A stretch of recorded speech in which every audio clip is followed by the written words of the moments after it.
안녕하세요. 저는 40대 초반 주부로 평택에서 아이 둘, 그리고 남편과 평범한 삶을 사는 사람입니다. 요즘 다들 살기 팍팍하시죠? 넉넉하지 않은 삶을 살았지만 그래도 둘이 열심히 벌며 나름 내 집 마련도 하고 아이들 커가는 재미로 살았는데, 남들 보기에는 평범해 보이는 삶이지만 우리 가족에게도 나름의 고난이 있었습니다. 지금이야 시간이 지나 어느 정도 정리가 된 상황이고요. 왜 그런 말 있죠? 내가 정말 힘든 상황일 때 주변에 남는 사람들을 보면 진짜 내 사람인지 알 수 있다고요. 내가 잘 될 때 입 빨린 소리야 누구나 할 수 있는 거니까요. 제가 이 나이까지 살면서 아주 떵떵거리고 잘 살아본 적은 없었습니다만, 그래도 남에게 피해 안 주고 가족 중에 어려운 사람이 있으면 도와줄 수 있을 만큼은 여유 가지고 살았습니다. 제 형편껏 베풀면서 살았다고 감히 자신 있게 말씀드릴 수 있어요. 그리고 가족들에게는 맹세코 대가를 바라고 뭔가를 해준 적은 없습니다. 맏며느리이기도 하고 친정에서는 장녀라 그런 삶이 익숙했던 것 같기도 해요. 저도 친정에 여동생, 남동생 둘이 있는데 남편에게는 시동생 하나가 있습니다. 둘 다 장남, 장녀예요. 그러다 보니 늘 가족을 이끌고 살펴야 한다는 책임감이 은연중에 있었죠. 그런데요, 저는 지금 그런 마음을 내려놓았습니다. 우리 남편이 얼마 전 저에게 지쳤다는 말을 하더라고요. 우진 엄마, 우리 이제 우리 가족만 생각하자. 나는 당신이랑 내가 이렇게 하는 게 당연한 줄 알았는데 그게 아닌 것 같아. 그동안 당신이 나 때문에 마음고생 꽤나 했을 것 같아서 내가 마음이 많이 안 좋네. 이번에 힘든 일 겪으면서 내가 확실히 알았어. 나도 이제 지치기도 했고 우리 가족만 챙기기도 바쁜데 왜 당신 힘들게 했는지 자책하게 되네. 아이고, 그걸 지금 알았어? 당신이 이번에 상처를 많이 받았나 보네. 당신이 그렇게 알아주니 나는 그걸로 됐어. 그래도 어머니랑 서방님 덕에 우리 급한 불은 껐잖아. 사람이 어떻게 맨날 좋은 날만 있겠어. 우리 밑바닥 쳤으니 이제는 좋은 날 오겠지. 힘내자, 여보. 우리는 매일매일 점점 나아지고 있어. 그걸 믿자. 그래. 당신한테 많이 고마워. 어머니가 말씀이 없으신 분이지만 당신이 어떤 사람인지 다 아시잖아. 그나마 다행이지 뭐. 그래도 저는 남편이 저의 마음을 잘 알아주니 그나마 행복한 경우라고 해야겠네요. 남편은 저에게 마음의 부담을 좀 덜자고 말한 것이지만 사실 마음이 편하지는 않았을 겁니다. 가족 간 불화로 인해 시동생도 부부 사이를 이혼으로 끝내기도 했고 어머니 역시 분명 속이 상하셨을 테니까요. 사실 남편과 제가 성격이 좀 비슷해요. 남에게 싫은 소리 못하고 또 힘든 거 보면 내가 설사 한 끼 굶는 한이 있어도 퍼주는 성격이고 그렇습니다. 그래서 여태 큰돈을 못 모으고 산 거겠죠. 특히 우리 남편은 워낙 사람을 잘 믿는 사람이라 크고 작게 남에게 뒤통수도 맞은 경험이 있고 그렇습니다. 아무튼 그런 우리 부부가 가장 가까운 가족에게 상처를 받으면서 여러 가지로 생각이 좀 많았던 것 같네요. 스스로 착한 사람, 책임감 있는 사람 자처하는 삶이 좀 피곤하다는 걸 깨닫기도 했고, 가족이라고 해서 언제나 내 편이 아니라는 걸 느끼게 된 사건을 겪기도 했거든요. 저는 남편이 그런 생각을 하고 있는 줄은 말을 안 하니 잘 몰랐습니다. 그래서 많은 대화를 한 끝에 우리도 너무 잘하려 하지 말고 조금 편하게 살자고 결론 내렸어요. 시어머니가 옛날 분에다 고지식한 면이 있으시지만 또 큰아들을 엄청 대우하시는 분이라 말씀은 무뚝뚝하게 하실지언정 저나 남편에게 무리한 요구를 하시거나 힘들게 하시는 일은 전혀 없으셨던 분입니다. 코로나가 한창이던 시절에 저는 우리 동서네와 큰 갈등을 겪었습니다. 우리 가족이 힘들 때 도와달라는 말도 하지 않았는데 거지 취급을 하던 황당한 일이었죠. 그 일로 한바탕 집안이 들썩거렸는데 도대체 어디서부터 잘못됐었던 건지 저도 잘 모르겠네요. 가족 간의 일이라 조금 창피한 마음도 듭니다만 사람 사는 일이라 생각하시고 가벼운 마음으로 들어주시면 좋겠네요. 솔직히 말씀드리자면 저는 시어머니와도 대화를 아주 많이 하고 지내는 사이는 아닙니다. 시집 온 지 10년이 넘었지만 초반에는 어머니가 대하기 어렵기도 하고 무섭고 그랬죠. 어머니는 충북 시골 마을 평범한 촌부세요. 시아버지와 평생 농사 짓고 소 키우고 사셨고 지금도 일을 손에서 놓지 못하는 부지런한 양반입니다. 시집 오고 나서 몇 년 만에 시아버지가 돌아가셨는데 남편이 어머니 병원 문제도 있고 해서 어머니 시골집을 정리하고 우리 집 가까운 곳으로 집을 얻어 같이 살자고 했던 적이 있었는데요. 시어머니가 완강하게 거절하셨습니다. 며느리 입장에서 살림을 합치는 것도 아니고 어머니 혼자 계시는 게 불안하기도 해서 남편과 어머니 근처에 사는 건 이견이 없었는데 어머니가 그리 나오실 줄은 예상하지 못했어요. 당연히 자식들 근처에서 살기 바라실 줄 알았거든요. 내가 평생 여기서 살았는데 니들 가까이서 산다고 좋을 것 같지 않아. 엄마는 아직 일도 더 할 수 있고 벌려놓은 일도 많아. 트럭도 몰고 다니는데 뭐가 걱정이니? 정내가 원할 때가 아니면 같이 살 생각도 없고 가까이서 너희들 치닥거리할 자신 없구나. 나 충분히 거뜬하게 지낼 수 있으니까 그냥 때 되면 너희들 잘 사는 거 얼굴 보여주고 우리 손주들 보여주면 되는 거다. 어머니, 혹시 제가 불편할까 봐 그러시는 거면 전혀 그러실 필요 없어요. 혼자 계시는 거 제가 신경 써서 그래요. 가까이 살면서 우리 애들도 자주 보시고 살면 좋잖아요.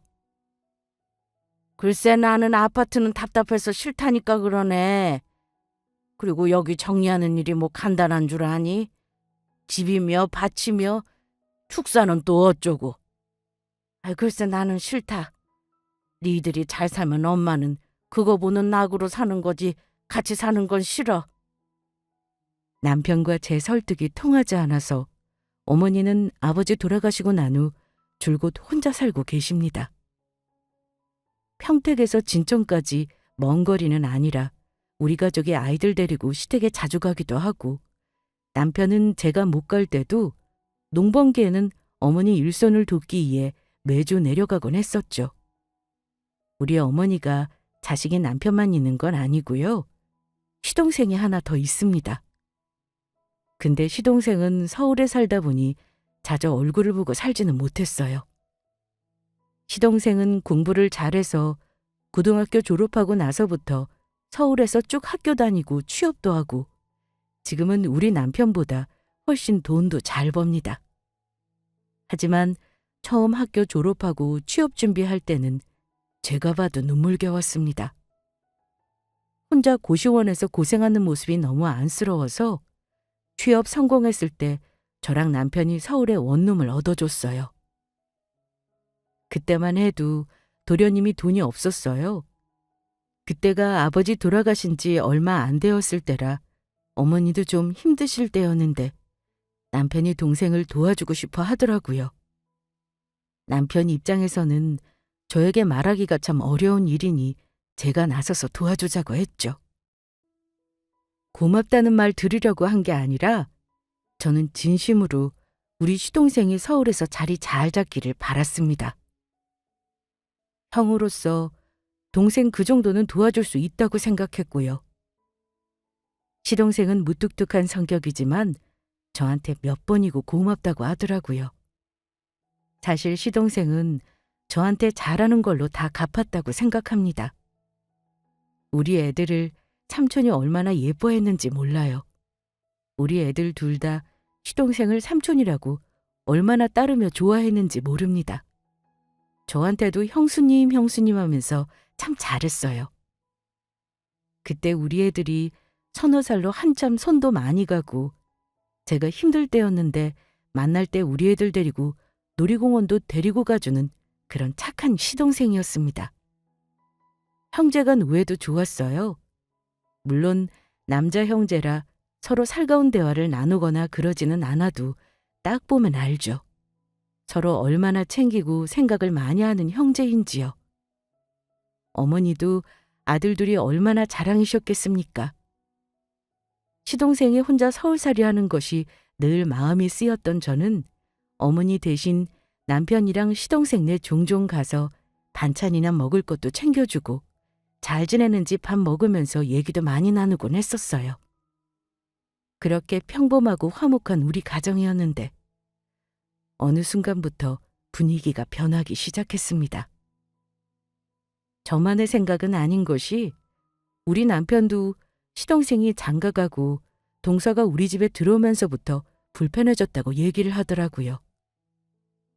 제가 윗사람 입장에서 동서에게 못마땅한 기색을 하면 큰며느리가 텃세 부린다고 할 수도 있으니 저는 동서 들어오고 나서 설사 서운한 일이 있다 해도 겉으로 티내거나 나무란 적 없었습니다. 사실 시동생과 결혼한 동서가 좀 만만한 스타일은 아니에요. 제가 6살이 많은데 아무래도 시동생은 서울에 살다 보니 예비 동서는 결혼 전에 딱 3번 본 게 다입니다. 첫 만남 때는 동서를 보고 놀랐어요. 너무 예뻤거든요. 시동생에게 미리 얘기는 들었지만 처가도 잘 산다고 하더라고요. 같은 대학 나와서 연애도 오래 했다고 들었는데 조금 마음이 아팠던 건 결혼이 좀 늦은 이유가 동서내에서 우리 시동생을 그리 달갑지 않게 생각했다고 하더라고요. 부잣집에다 좋은 대학에서 공부한 딸에게 개천에서 용난 셈인 우리 시동생이 눈에 찰 리 없었을 겁니다. 게다가 시어머니 혼자 계셨으니 딸 가진 집에서는 아무래도 시집가서 고생할까 봐 주저했겠죠. 하지만 동서가 들어온다는 게 같은 며느리로서 좋기만 했어요. 그런데 처음 저를 보았을 때 아래 위로 저를 한번 훑어보던 동서 시선이 두고두고 뇌리에 남더라고요. 저는 반갑다고 잘 지내자고 하는데 저를 뭔가 경계하는 느낌도 있었고요. 그냥 아직 결혼 전이니 어색해서 그랬겠지. 나중에 가족이 되면 차차 친해질 거라고 생각했습니다. 저는 시동생 결혼할 때까지 반존대를 했어요. 그런데 동서가 아직 결혼 전일 때 처음에는 저에게 누구시라고 존칭을 하더니만 도무지 형님이라고 부르지를 않더라고요. 결혼 앞두고 가족이 모인 적이 있었는데 그 자리에서도 동서가 저에게 누구시 하고 이름을 부르는 모습이 어머니가 불편하셨던 것 같아요. 둘을 앉혀놓고 어머니가 말씀하시길 둘째 너도 이제 곧 결혼하는데 호칭을 제대로 해야지. 이제는 누구누구시 하지 말고 형님이라고 해야 하지 않겠니? 그게 바른 호칭이지. 저는 설마 동서가 가족 간 호칭도 모른다고 생각하지는 않았습니다. 아직 입에 붙지 않아 그렇겠거니 했는데 어머니가 하는 말에 동서가 기분 나쁘다는 식의 표정과 제스처를 취하는 걸 보고 조금 놀랐습니다. 그런데 하는 말은 더 저를 난감하게 했죠. 어머니, 제가 형님이라고 하면 저를 동서님이라고 불러주시는 건가요? 왜 님자를 붙여야 하는지. 어머, 얘, 너 지금 그걸 말이라고 해? 너보다도 나이도 많은 형님이 이제껏 존칭했으면 됐지. 결혼해서도 네 형님한테 이름 부르고 살 거니? 손윗사람이 그 정도 해주면 된 거지. 동서님이 뭐냐? 어머니가 시골 분이시라 원래 말을 걸러서 하시지는 않는 편인데 저는 익숙했지만 동서는 울먹거리더라고요. 분위기가 이상해지는 것 같아서 제가 우스갯소리로 넘기려고 어머니께 말했습니다. 어머니, 동서님이 형님이라고 하는 게 불공평하다고 느낀 것 같은데 어머니도 우리한테 며느님이라고 불러주는 건 어떨까요? 뭐? 아이고, 나 원참 어이가 없다. 내가 살다. 아휴, 그래 알았다. 나도 오늘부터는 니들한테 며느님이라고 하마. 그럼 둘째 너도 이제부터 형님이라고 불러. 알았지? 시어머니도 어이가 없으셨는지 웃어 넘기긴 했지만 그때 저도 내심 동서의 반응이 의외다 싶었습니다. 동서가 워낙 귀하게 자라서 경우를 잘 모른다? 글쎄요. 형님이라는 말은 그 자체로 호칭인데 님자에 그런 의미를 두고 있는 줄은 몰랐습니다. 옆에서 듣던 남편은 이게 실화냐는 표정으로 실소를 하더라고요. 어이가 없어서 그런 거겠죠. 남편과 그때 얘기를 하면 우리 남편은 아직도 얘기하는 게요. 자기는 그때 동서가 우리 집안에 들어오면 골치 아픈 일이 생길 거라는 걸 직감적으로 알았다고 하더라고요. 저는 동서가 저에게 동서님이란 호칭이 정말 듣고 싶었다기보다는 결혼을 함으로써 집안의 가장 아랫사람으로 들어가야 하는 상황에 거부감이 들었던 거 아닐까 싶어서가 아니었나 하고 이해하려고 했습니다.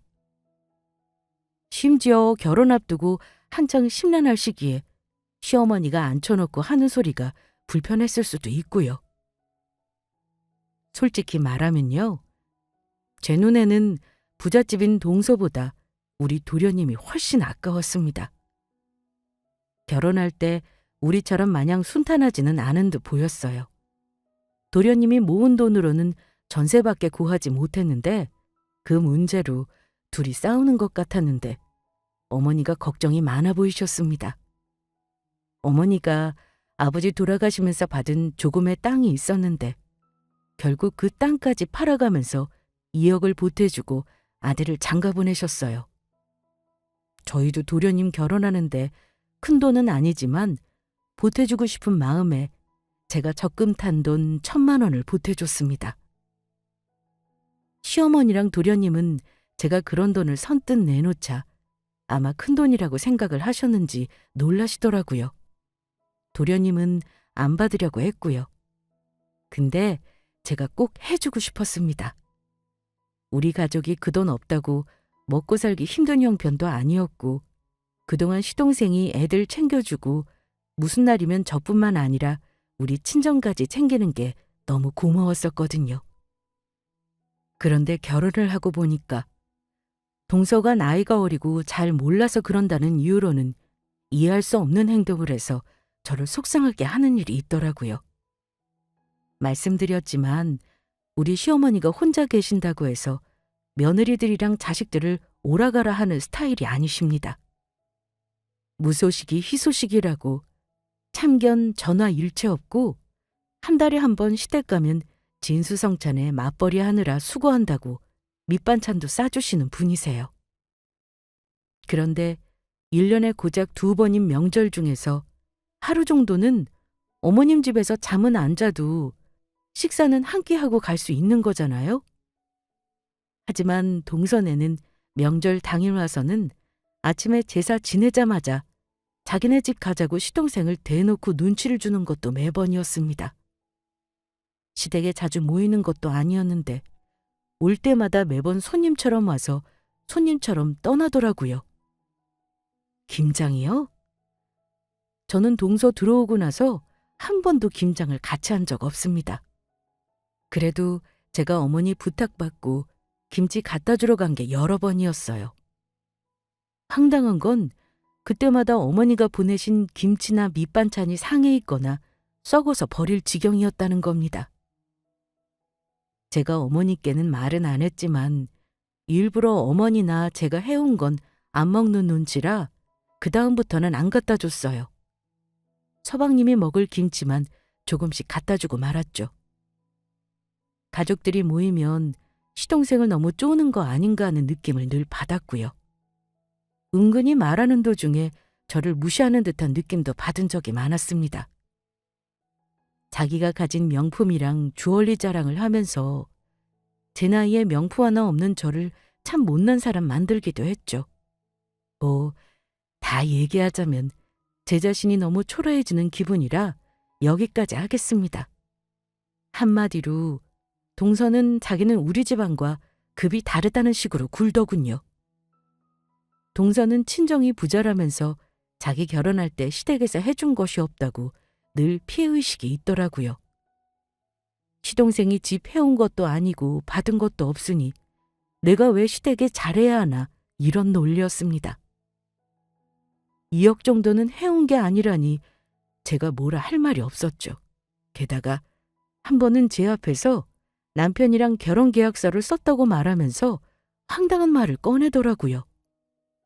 형님, 너무 애쓰지 마시죠? 형님도 시어머니 불편하면서 왜 그리 매번 잘하려고 목을 매세요? 형님이 너무 그러면 제가 뭐가 되냐고요. 시댁에서 받을 것도 없는데 그러실 필요 있어요? 죄송하지만 저는 남편이랑 결혼 전에 이미 계약서 쓰면서 제가 하는 역할은 정해놔서요.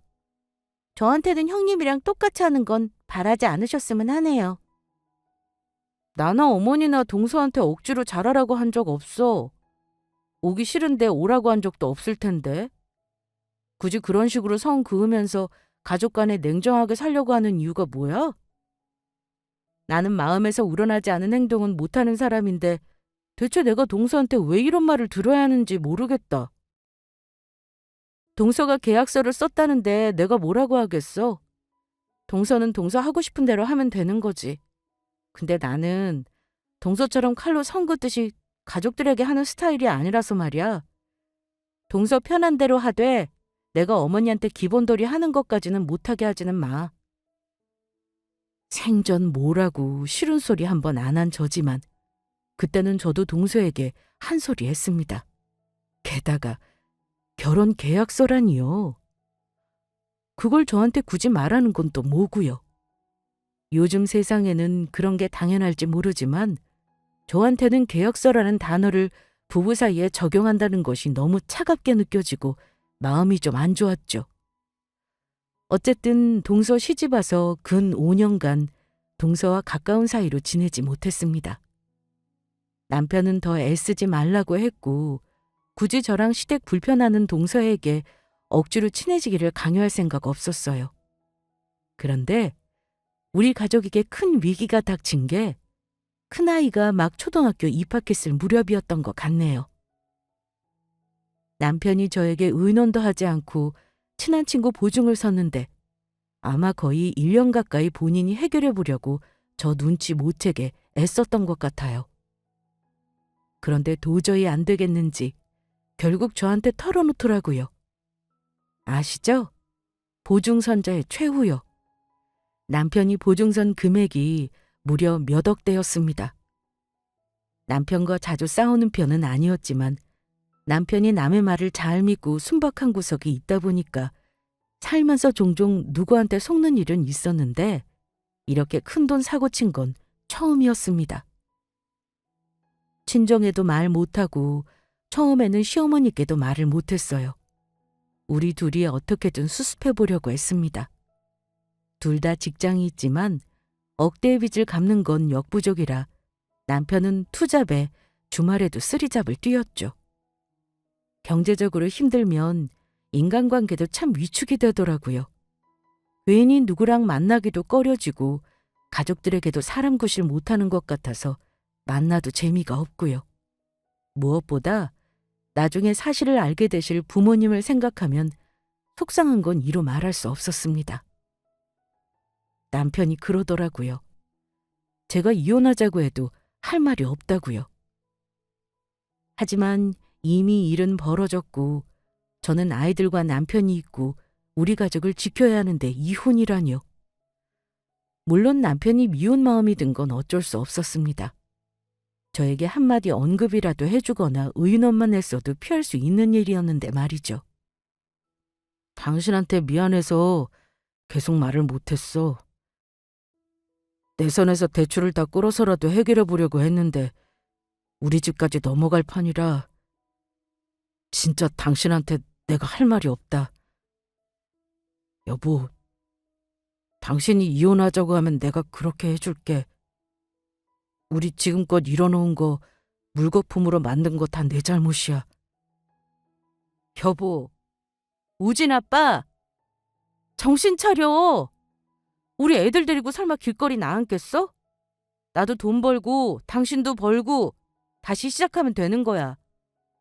돈이 없어지는 게 낫지 건강이 없어지는 건 더 힘든 일이잖아. 방법을 찾아보자, 여보. 이혼이라니. 이혼한다고 해결될 일 하나도 없어. 당신이랑 나랑 합심해서 일어날 생각을 해야지. 눈물까지 뚝뚝 떨구며 벼랑 끝에 몰린 사람처럼 말하는 남편을 보는데 저 역시 억장이 무너졌죠. 하지만 거기서 남편을 탓하고 이혼을 한다고 달라지는 건 없잖아요. 어떻게든 애들하고 살 궁리를 해야 하는데 어쩔 수 없이 당장 나가는 돈을 줄이기 위해 결혼 8년 만에 처음 마련했던 집도 내놓을 수밖에 없었습니다. 자그마치 3억대의 빚을 갚고 우리 가족은 다가구 투룸 월세로 이사를 했죠. 그때 마음이 무너졌지만 애들 앞에서 엄마가 얼굴 찡그리고 힘들어하면 그 마음이 아이들에게 고스란히 전해질 것 같아서 조심했습니다. 부모가 돈은 없더라도 아이들에게 사이좋은 부모는 되어주자고 늘 약속했기 때문에 우리 부부는 그 큰일을 겪으면서도 한 번도 언성을 높이며 싸운 적은 없어요. 시댁에 가서도 어두운 표정으로 있지 않으려 노력 많이 했습니다. 하지만 어머니는 우리가 월세로 이사가고 나서야 남편에게 자초지정을 전해 듣고 얼마나 속상해 하셨는지 몰라요. 저한테 급한 대로 쓰라고 금 열돈을 따로 주시기도 했습니다. 저는 씩씩하게 애들 데리고 버티는데 어머니가 더 슬퍼하시고 저한테 미안하다, 면목없다 하셨죠. 그런데 이런 저희를 은근히 동서가 고소해하고 있다는 걸 느꼈습니다. 사람을 꼬아서 보고 싶지 않은데 동서 언행이 그랬어요.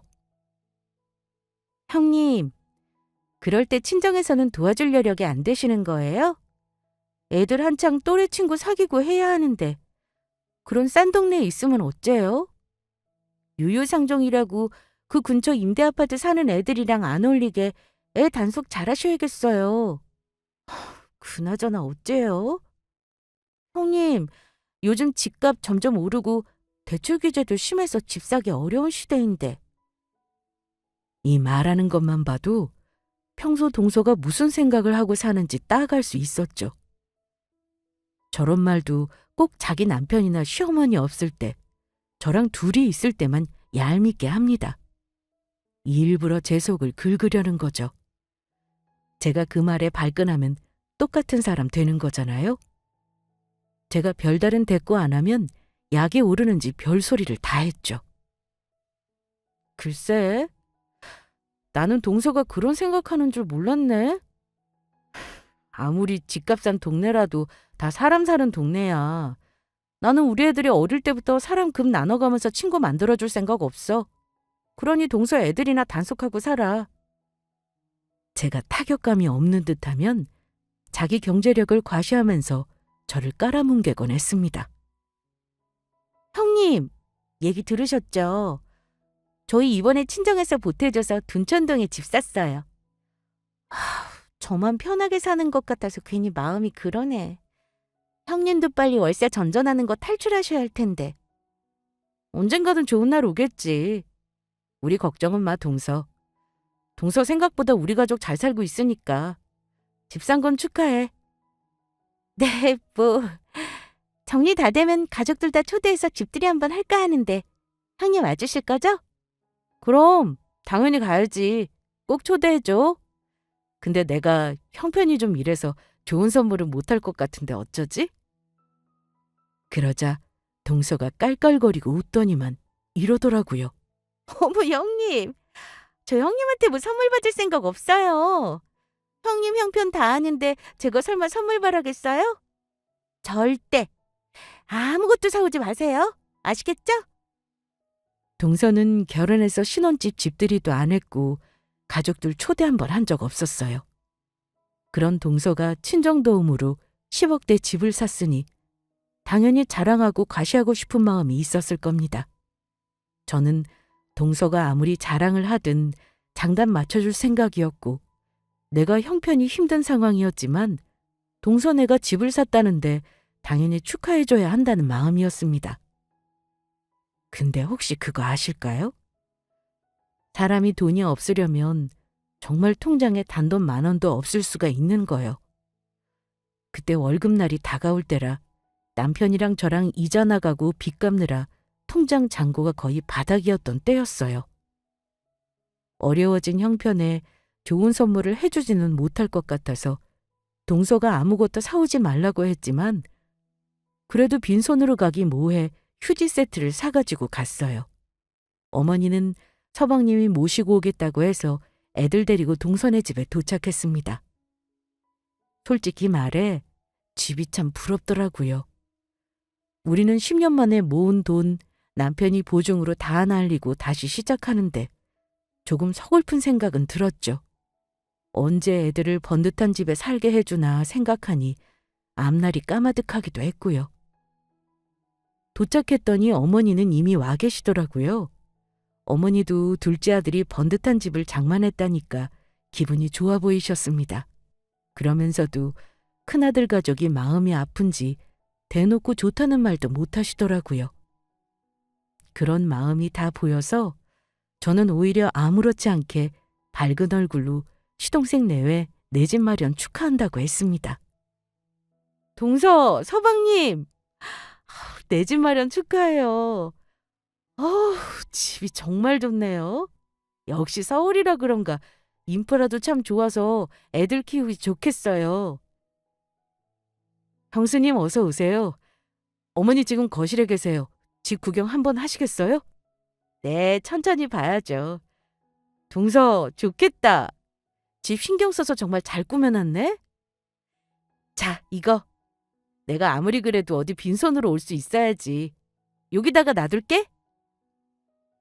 저는 머쓱한 얼굴로 서 있는 남편과 작은 엄마를 무서워하는 아이들을 할머니가 있는 거실로 들여보냈습니다.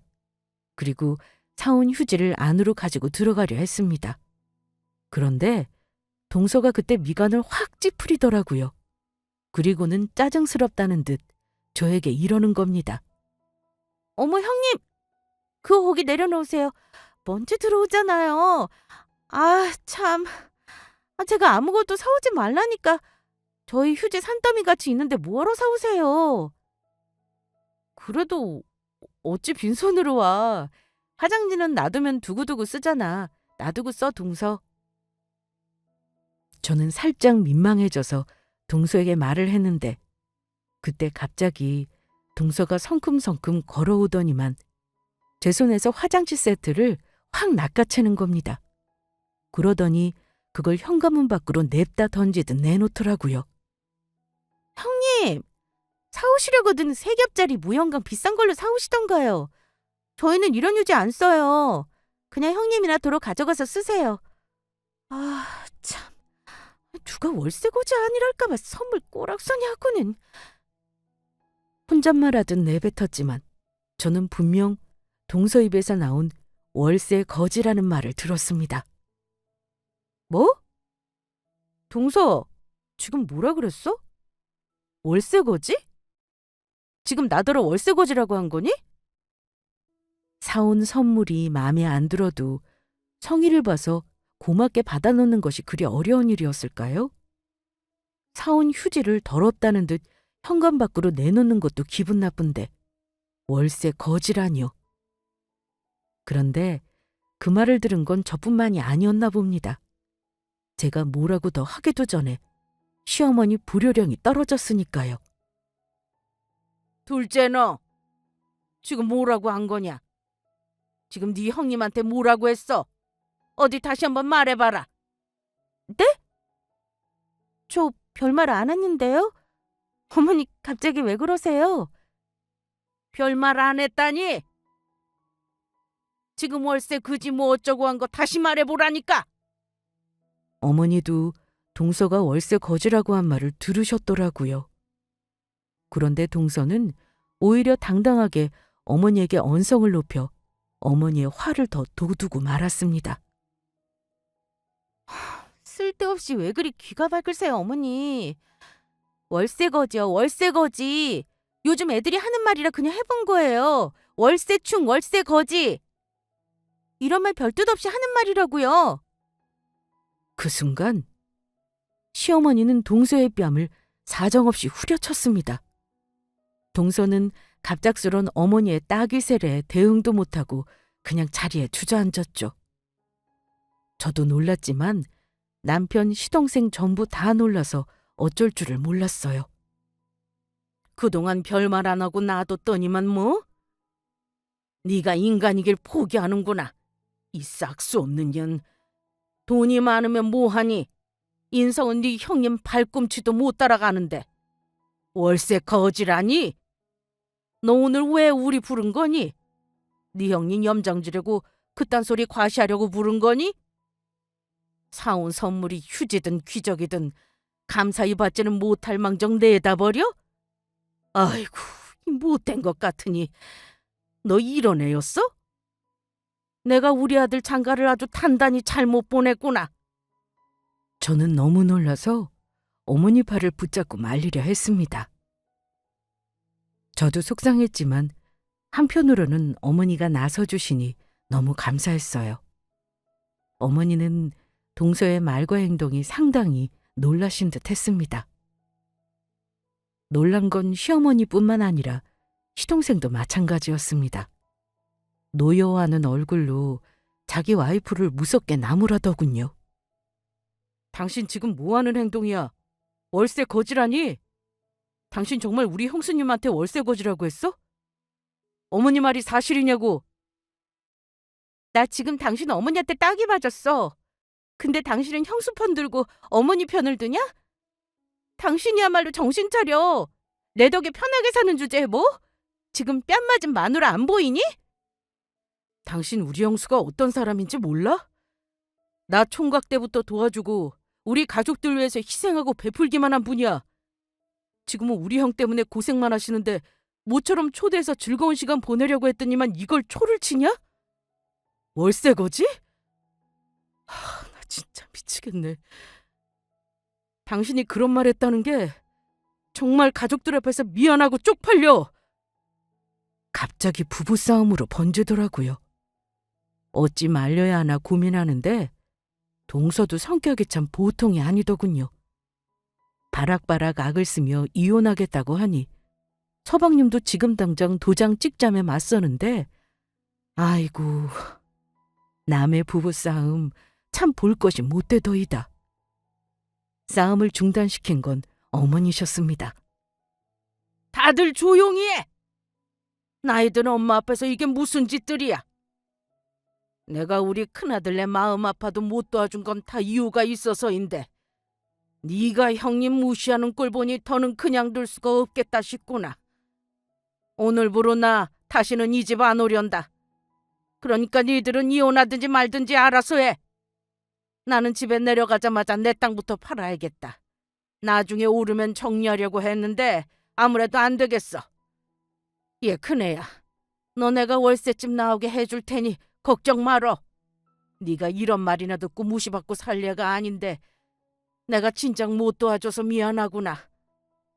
갑자기 땅을 팔겠다는 시어머니 말을 듣고 다들 놀랐어요. 왜냐면 어머니가 시동생 결혼할 때 이미 땅 판 돈 2억으로 도와주신 걸로 알고 있었거든요. 남은 건 지금 축사부지랑 집밖에 없는 줄 알았는데 땅이라니.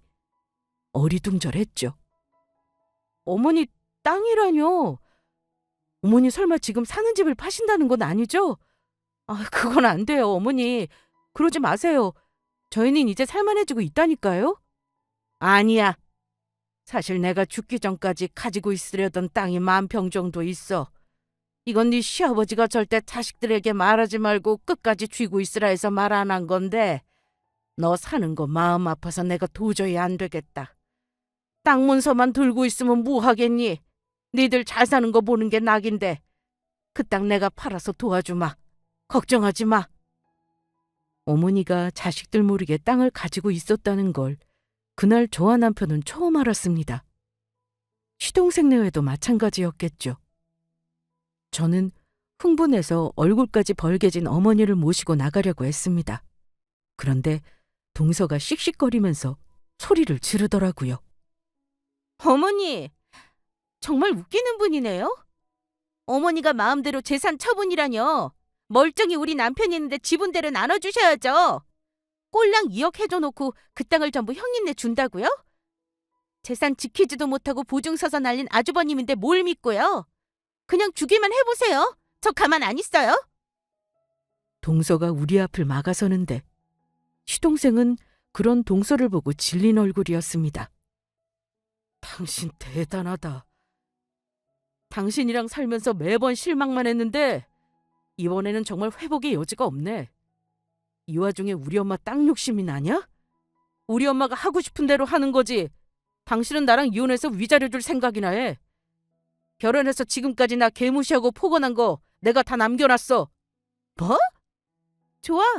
어디 한번 해봐. 나 지금 당신 엄마가 내 뺨 때린 거 그냥 안 넘어가. 나야말로 폭행으로 당신 엄마 고소할 줄 알아? 마음대로 해.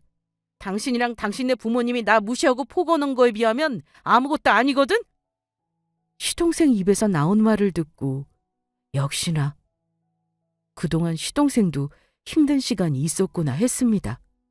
그 와중에 어머니 땅 욕심내는 동서 보고 정말 기가 차더군요. 그래서 저도 그냥 나가려다 한마디 했습니다. 이미 남편은 기분이 상할 대로 상해 애들을 챙겨 문 앞에 나가 있더군요. 동서, 이제 그만해. 말할수록 동서가 어떤 사람인지 더 알게 되는 것 같아서 정말 실망이다. 어머니 앞에서 이게 무슨 짓이니? 어머니가 오죽하면 이러시겠어. 우리 오늘 이후로 얼굴 볼지 말자. 그동안 동서한테 나도 참은 거 많아. 근데 오늘은 도저히 그냥 넘어갈 일이 아니네. 월세 거지라니. 동서, 애 낳은 엄마가 그런 말씀은 되니? 그런 마음으로 애 키우면 되겠어? 제발 마음 좀 곱겠어. 내가 동서한테 뭘 잘못했다고 매번 나를 그리 껄끄럽게 대? 동서는 나보다 못난 구석 하나도 없는 사람이잖아. 동서 제발 자기 자신이 어떤 사람인지 곰곰이 생각 좀 해봐. 우린 이만 갈 테니까 부부 사이 일은 알아서 해결해. 내가 사온 휴지는 거지 같다고 했으니 도로 가져갈게. 동서는 분하다는 얼굴만 지을 뿐 미안한 기색 하나 자기가 잘못했다는 표정은 없더라고요. 그 표정 보면서 내가 아무리 동서에게 한 소리 해봤자 아마 알아듣지 못하겠구나 싶었습니다.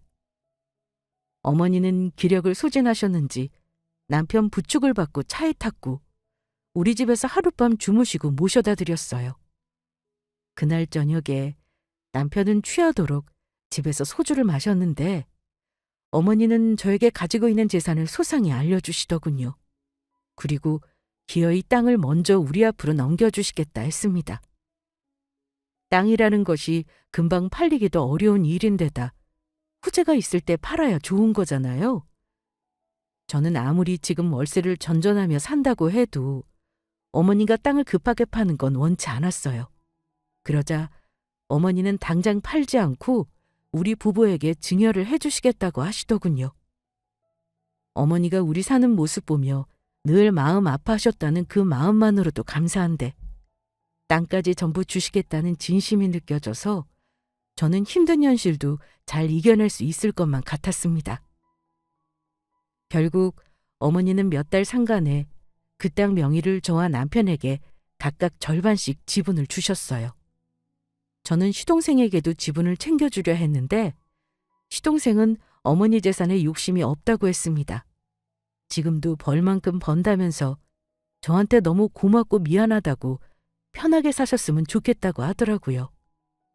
그리고 자그마치 5천만 원이나 되는 돈을 주더니 이런 말을 했습니다. 형수님, 이 돈 제가 갚아드리는 거니까 절대 도로 갚으실 필요 없어요. 저 총각 때부터 형수가 저 도와주신 거 언젠가는 돌려드리려고 했는데 그게 지금인가 봐요. 서방님, 이렇게 큰 돈을 어떻게 받아요? 너무 많아요, 서방님. 서방님도 요즘 심란할 텐데. 제가 마음만 받을게요. 이러지 마세요. 예전에 제가 도와준 돈 갚는 거라고 요긴하게 쓰라며 계속 고집을 부리더군요. 돈이 고마워서가 아니라 시동생 마음이 고마워서 그때만큼은 내가 그래도 헛살지는 않았구나 했습니다. 시동생에게 너무 고맙더라고요. 어머니도 받으라며 부추기시니 어쩔 수 없이 돈을 받아 들긴 했습니다. 시동생은 그때 결국은 이혼 절차를 밟고 있는 중이라 제가 마음이 참 안 좋더라고요. 하지만 시어머니도 남편도 이혼을 말리지는 않았습니다. 지금이요? 이후 2년이 지났고 우리 가족은 겨우 월세 탈출 후 전세를 옮겼습니다. 차근차근 회복하고 있고 우리 아이들 고등학교 가기 전에는 내 집 마련하려고 해요. 어머니 땅은 고이고이 놔뒀다가 먼 훗날 기회가 오면 팔던가 아니면 아이들에게 물려주든지 해야죠. 어머니가 주신 땅을 없애고 싶지 않아서 고민하는 중이긴 합니다. 우리 가족은 그때나 지금이나 똑같아요. 항상 화목하고 사람을 소중하게 생각하고요. 동서는 이혼당하고 나서 자기 잘못을 깨우쳤을까요? 글쎄요. 사람은 잘 변하지 않는 법이라 아마 평생 그런 사고방식으로 살지 않을까요? 아무튼 아직은 저나 남편이나 힘들게 살고 있지만 제가 말씀드리고 싶은 건요. 인생 살다 보면 좋은 일만 있는 건 아니라 해도 또 늘 나쁜 일만 있지는 않다는 겁니다. 무슨 일이든 자신이 있는 자리에서 열심히 하면 좋은 일이 반드시 올 거라는 걸 여러분께 말씀드리고 혹여 지금 힘든 시간을 보내고 계신 모든 분들께 꼭 좋은 소식이 찾아오길 기원하겠습니다. 저의 사연은 여기까지 할게요. 감사합니다.